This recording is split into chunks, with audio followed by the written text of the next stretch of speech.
Bertemu kembali di Minggu Baharu rentasan berita edisi 1273. Saya Zawaz Yusof, antara paparan utama.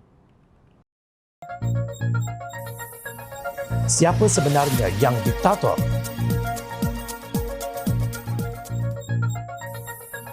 GRS parahkan kesipuan bersatu.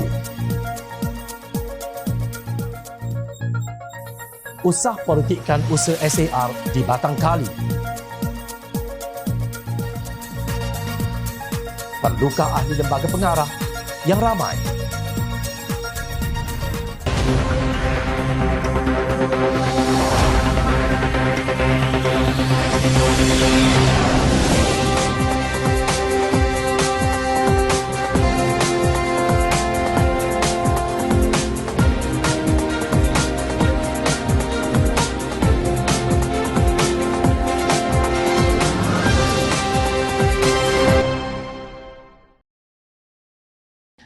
Assalamualaikum dan salam sejahtera. Menteri Komunikasi Digital Ahmad Fahmi Fadzil menyela sikap pimpinan Perikatan Nasional yang sering mempertikaikan usaha Kerajaan Perpaduan Malaysia. Menurut beliau, serangan tersebut diketuai Pengerusi Perikatan Nasional Tan Sri Mahyadin Mak Yassin dan Ketua Serikandi Bersatu dan Timbalan Ketua Badan Pimpinan Bersatu Melaka Datuk Wira Mas Ermiati. Kedua-dua menabur hujah diktator atau tak sah terhadap memorandum persefahaman yang ditandatangani parti-parti yang membentuk Kerajaan Perpaduan Malaysia. Tapi pertikaian mereka ini adalah kemunafikan politik, tempelak Ahmad Fahmi. Beliau juga membidas pemimpin Perikatan Nasional tersebut yang membisu tak kala Pakatan Harapan memeterai memorandum persefahaman MOU transformasi dan kestabilan politik dengan Kerajaan Persekutuan sebelum pembubaran Parlimen, di mana laungan diktator Mas Ermiati bila Pakatan Harapan menandatangani MOU dengan Kerajaan Datuk Seri Ismail Sabri Yaakob. Klausa 3A MOU berkata Pakatan Harapan mesti sokong bajet 2022. Bermaksud ahli-ahli Parlimen Pakatan Harapan tiada pilihan dalam bab ini. Itu tak diktator, bidasnya. Terdahulu Mahyadin mendakwa perjanjian tersebut bercanggah dengan perkara 49A Perlembagaan Persekutuan yang mengkehendaki ahli-ahli Dewan Rakyat mengosongkan kerusi hanya apabila mereka melompat parti. Tidak ada mana-mana bahagian dalam perkara 49A Perlembagaan Persekutuan yang mengkehendaki seorang ahli Dewan Rakyat mengosongkan kerusinya jika beliau tidak menurut arahan parti dalam pengundian mana-mana usul atau rang undang-undang, ujar Mahyadin. Justru Mahyadin mendakwa perjanjian persefahaman yang ditandatangani oleh parti-parti gabungan dalam kerajaan pimpinan PH adalah tidak berperlembagaan dan tidak sah. Sekiranya perjanjian persefahaman yang berunsurkan kediktatoran ini dianggap sah, maka tidak mustahil pindaan perlembagaan yang bertentangan dengan naluri ahli-ahli Dewan Rakyat dan nilai masyarakat di negara ini akan diluluskan oleh Dewan Rakyat secara paksa. Rakyat Malaysia tentunya tidak mahu pilihan raya yang diadakan secara bebas, adil dan demokratik akhirnya menghasilkan sebuah kerajaan yang tidak demokratik, tegasnya. Turut membidas pihak yang dilihat koyak dengan MOU terbaru ini, Pengerusi Biro Undang-Undang Kanun Dr. Zulkarnain Luqman. Beliau berkata Nabi Muhammad SAW juga telah membuat perjanjian setibanya baginda di Madinah. Menurut beliau, Nabi SAW telah membuat carta persefahaman antara bukan Islam dan Islam yang boleh mengenepikan rangsangan jahiliyah dan kecenderungan bermusuhan sehingga mereka semua dapat didamaikan. Zulkarnain berkata antara isi kandungan persefahaman itu adalah pengiktirafan terhadap setiap golongan dalam konteks moden disebut warga negara untuk bekerjasama. Mereka tidak boleh saling bunuh-membunuh dan setiap orang berhak mendapat perlindungan keamanan, jelasnya. Beliau berpendapat MOU Kerajaan Perpaduan Malaysia ini mencontohi apa yang berlaku ketika Nabi SAW memasuki kota Madinah, iaitu mewujudkan kestabilan politik dengan mewujudkan persefahaman antara semua pihak yang membentuk kerajaan. MOU ini mengesahkan titah Yang di-Pertuan Agong supaya satu kerajaan perpaduan ditubuhkan demi kestabilan. Walaupun ramai pihak yang koyak dengan istilah ini, namun penggunaan istilah titah Yang di-Pertuan Agong ini menunjukkan bahawa ianya adalah satu kehendak daripada Yang di-Pertuan Agong sendiri dan tidak sepatutnya pihak yang koyak ini ingkar dengan titah Yang di-Pertuan Agong, katanya. Bila menjelaskan terdapat 17 matlamat yang dinyatakan dalam MOU Kerajaan Perpaduan dan kesemua matlamat itu adalah selaras dengan semua peruntukan Perlembagaan Persekutuan. Matlamat yang dinyatakan itu antara lain adalah mewujudkan masyarakat yang adil, mempertahankan institusi raja berperlembagaan, Islam sebagai agama persekutuan, bahasa Melayu sebagai bahasa kebangsaan dan bahasa rasmi, keluhuran dan kedaulatan undang-undang, memperkuatkan pemisahan cabang kuasa legislatif, eksekutif dan kehakiman, kebebasan asasi seperti kebebasan bersuara, berhimpun dan berpersatuan, pengukuhan semangat federalisme dan lain-lain. Kesemua matlamat ini adalah penegasan semula terhadap kandungan perlembagaan persekutuan, tegas beliau. Selain itu, kata Zulkarnain, terdapat matlamat yang tidak dinyatakan secara harfiah dalam perlembagaan telah ditegaskan seperti pembelaan ekonomi, mobiliti sosial, penyediaan kemudahan pendidikan, kesihatan, perumahan dan pengangkutan awam, jaminan hak pekerjaan serta upah yang adil, pengiktirafan kepada peranan wanita dan iktikad untuk penglibatan 30% wanita dalam kerajaan, pengembangan potensi belia dan remaja, meningkatkan mutu orang asal, perlindungan alam sekitar dan pengembangan dasar hubungan luar. Perkara yang terakhir dinyatakan adalah mengenai penubuhan mekanisme khas untuk meluruskan sebarang pertikaian. Kewujudan Majlis Perundingan dan Timbang Tara dilihat dapat meleraikan sebarang kekusutan yang mungkin berlaku. Penerapan konsep musyawarah sebegini lebih baik daripada penggunaan prerogatif Perdana Menteri bersendirian. Jelasnya, MOU tersebut dilihat sebagai garis panduan kepada kewujudan matlamat yang sama bagi Kerajaan Perpaduan Malaysia. Jika ada mana-mana bahagian dalam MOU ini memberi penekanan tegas terhadap ketidakpatuhan kepada Arham Parti, ia tiada kaitan dengan pembangkang maupun rakyat jelata. Justru pasal apa pembangkang koyak sangat mengata Pakatan Harapan bersifat kediktatoran? Malah MOU ini akan mengelak daripada berlakunya peristiwa langkah syaratan yang tidak demokrasi dan menghasilkan kerajaan tebuk atap. Kerajaan yang gagal mengurus krisis lantas mengadakan darurat dan menggantung parlimen kerana takut kepada perdebatan berhubung isu perbekalan. Itulah yang boleh kita kata ini kerajaan diktator. Apa yang mungkin membuat pimpinan Bersatu bengkak hati kepada perjanjian persefahaman bersama parti gabungan lain Kerajaan Perpaduan pada 16 Disember lalu, iaitu penglibatan Gabungan Rakyat Sabah GRS di dalamnya? Ketua Badan Pimpinan Bersatu Sabah Datuk Seri Dr. Ronald Kiandi pada Sabtu berkata beliau atau partinya tidak ada hubungan dengan perjanjian dan prinsip yang matlamatnya telah ditolak oleh partinya. Beliau mendakwa pembabitan GRS dalam menandatangani perjanjian persefahaman itu sebagai tidak sah. Menurut beliau, Ketua Menteri Sabah Datuk Seri Panglima Haji J. Nur bukan lagi pengerusi GRS yang sah kerana sudah keluar Bersatu. Katanya GRS diasaskan oleh Bersatu. Menurut Fasal 6.1/2 Roman, perlembagaan GRS Bersatu adalah ahli yang sah badan gabungan itu. Saya menegaskan bahawa Datuk Haji J. Nur yang dilantik sebagai pengerusi GRS atas kapasiti beliau sebagai Ketua Badan Pimpinan Negeri Bersatu Sabah sebelum ini tidak lagi mempunyai keabsahan untuk kekal sebagai pengerusi GRS kerana tindakan beliau keluar dari Bersatu, katanya dalam kenyataan dipetik media. Sebagai tindak balas terhadap Bersatu, GRS menggugurkan keahlian Bersatu di dalam gabungan itu. Perkara tersebut disahkan oleh Timbalan Pengerusi GRS Datuk Seri Panglima Dr. Maximus Ongkili menerusi satu kenyataan Ahad lalu. Saya selaku Timbalan Pengerusi GRS telah mempengerusikan satu mesyuarat ahli Majlis Tertinggi GRS 9 Disember lalu. Dalam mesyuarat itu telah mengekalkan Datuk Seri Panglima Haji J. Nur sebagai pengerusi GRS dan menggugurkan keanggotaan Bersatu sebagai ahli badan gabungan dalam GRS, katanya lapor Ashraf Awani. Beliau menegaskan penyertaan GRS dalam Kerajaan Perpaduan adalah atas komitmen membina kerajaan yang stabil demi kepentingan kesejahteraan rakyat dan pembangunan tanah air.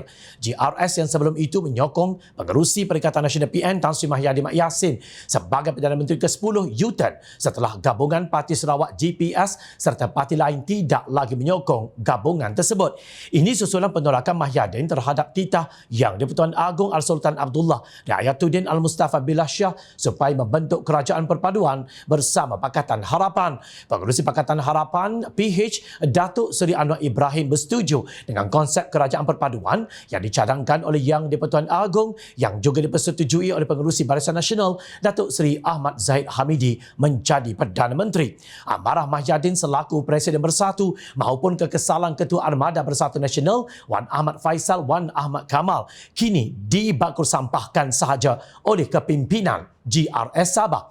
Hari ini GRS dan semua parti dalam gabungan Pakatan Harapan memberikan sepenuhnya komitmen mereka apabila sama-sama menyokong pelantikan Datuk Johari Abdul dipilih sebagai Yang di-Pertua Dewan Rakyat. Beliau memperolehi 147 undi mengalahkan calon daripada Perikatan Nasional Tan Sri Muhammad Razi Sheikh Ahmad yang hanya mendapat 74 undi. Tindakan GRS yang juga menyebabkan runtuhnya kuasa bersatu dalam kerajaan Sabah dilihat sebagai karma atau kifarah terhadap pengkhianatan parti itu kepada Pakatan Harapan Februari 2020 lalu. Bersatu ditampar kesipuan kerana gabungannya bersama PAS dan Gerakan dalam Perikatan Nasional gagal membentuk kerajaan persekutuan selepas pilihan raya umum ke-15 setelah menguak-uarkan kepada media kononnya sudah cukup jumlah. GRS langsung tidak membantu Mahyadin, sebaliknya ia menjadikan kesipuan bersatu semakin parah.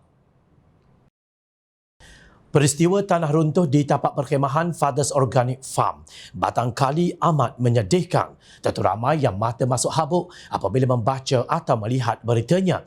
Perkhemahan yang bermula sebagai aktiviti riadah bertukar menjadi tragedi menyayat hati yang di luar jangkaan manusia.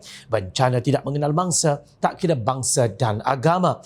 Menurut penolong pengarah bahagian operasi kebombaan dan penyelamat JBPM Selangor, Hafizah Muhammad Nur, operasi mencari dan menyelamat SAR mangsa insiden tersebut agak mencabar kerana struktur tanah yang berada pada kedalaman 16 meter dan cuaca hujan.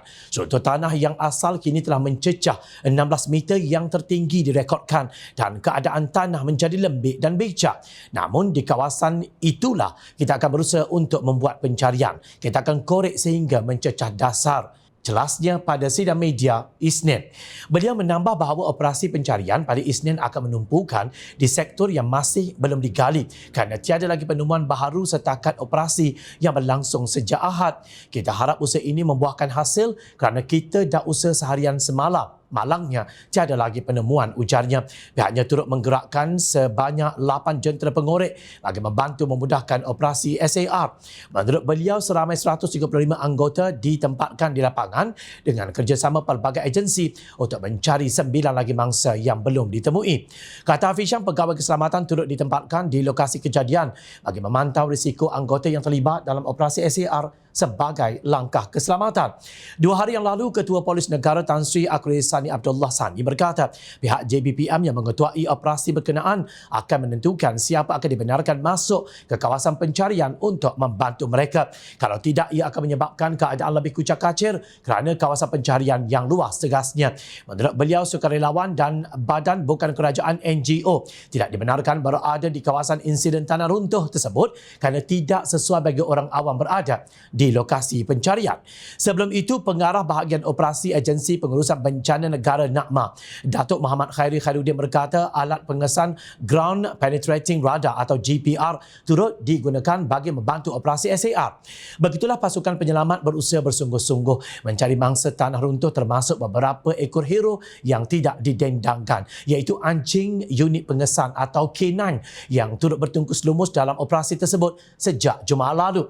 Namun, boleh pula timbalan Ketua Dewan Pemuda PAS Afnan Hamimi Taib Azamuddin sampai hati mengatakan bahawa kerajaan takut dengan Jabatan Amal PAS sehingga mereka dihalang daripada membantu usaha menyelamat di Batangkali, dihalang daripada bantu misi menyelamat mangsa tragedi tanah runtuh di Batangkali. Kemarin depa pi bantu berkampung di sana. Tiba-tiba hari ini depa habaq kata Jabatan Amal tak boleh pi bantu dah.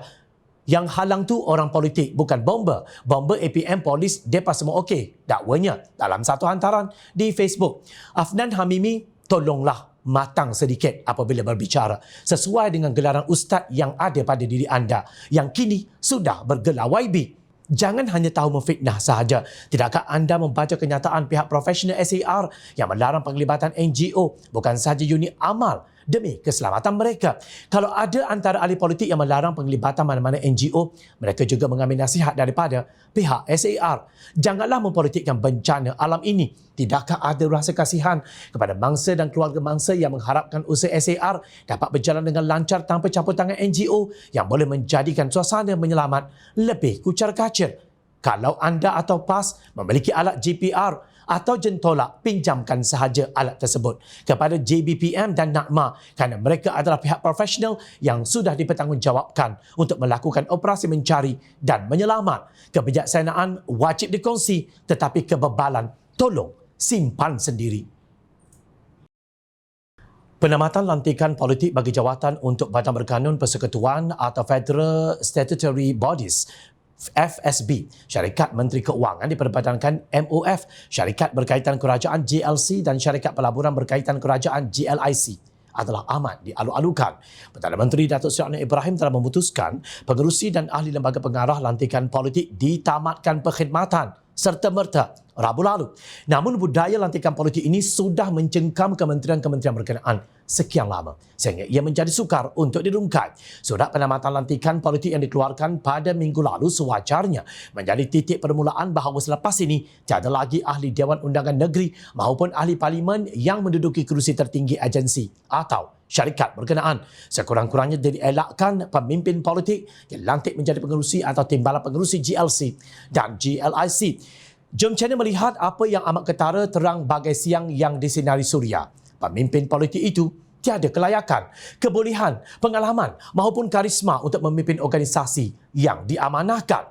Lebih dahsyat lagi apabila pelantikan itu berdasarkan wujudnya pertalian persaudaraan kepada sipolan dan sipolan yang memegang jawatan dalam kabinet kerajaan.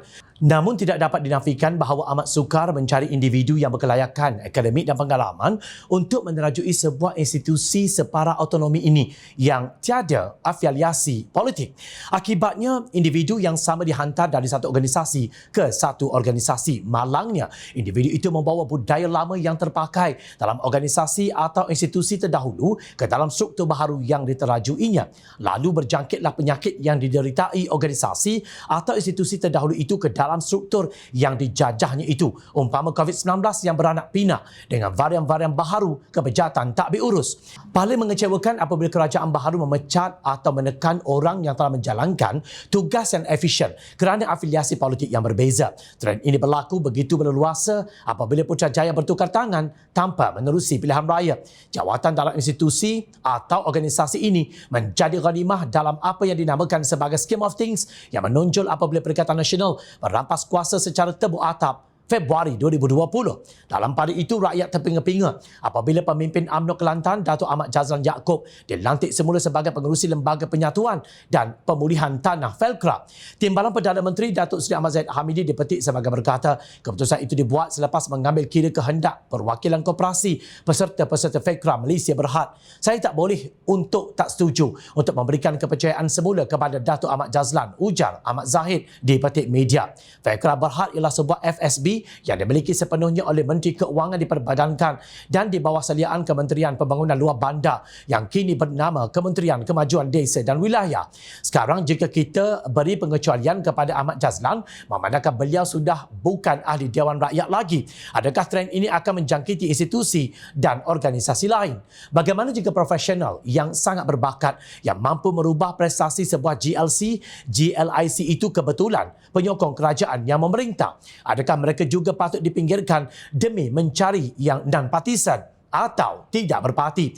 Menurut data pantau kuasa yang diselenggara oleh Institut Demokrasi dan Hal Ehwal Ekonomi IDEAS di www.pantaukuasa.com, sehingga hari ini terdapat lebih 200 lantikan politik di 72 FSB di bawah kerajaan terdahulu.